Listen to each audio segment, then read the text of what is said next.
Hindi lang pag-suspend kundi dalayon gid nga pagbasura sa excise taxes sa produktong petrolyo ang ginaduso ni Gabriela Party List Representative Sara Elago. Sa interview sa Bombo Radio kay Elago, iyagin pahayag nga dako nga buhin sa palasaanon sa mga Pilipino kung kakason ini nga buwis ilabi na nga may krisis subong sa langis nga ginaatubang sa pungsod nga epekto sang gyera sa Middle East.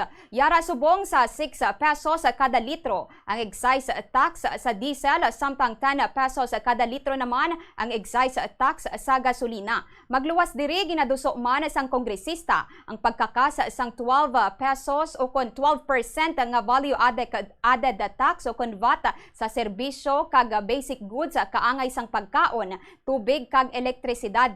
Nahibaluan nga madugay na nga ginapamatukan sang women's group nga Gabriela ang implementasyon na sini nga buwis sa bangod sa bugat nga dala sini sa working class.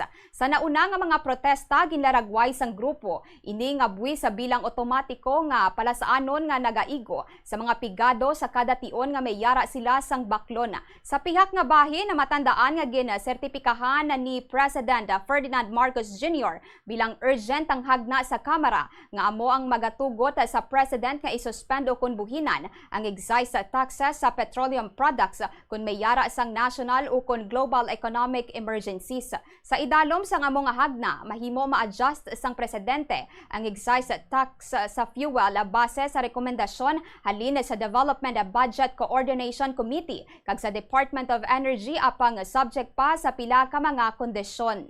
Ang pangunahin na panawagan ng mga kababaihan at sambayanan ay ang pagpapababa ng presyo ng mga bilihin, pagtatanggal ng 12% na value-added tax, pagtatanggal ng excise tax sa oil, at bawiin yung mga ninakaw na yaman na ngay po ng korupsyon.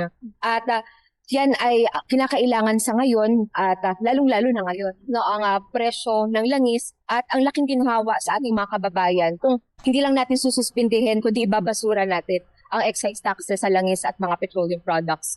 Makakatulong yan hindi lang sa mga vendors, sa mga workers, no, kundi yung impact niyan sa ating buong bansa. Malaking relief no, sa krisis na kinakaharap natin ngayon.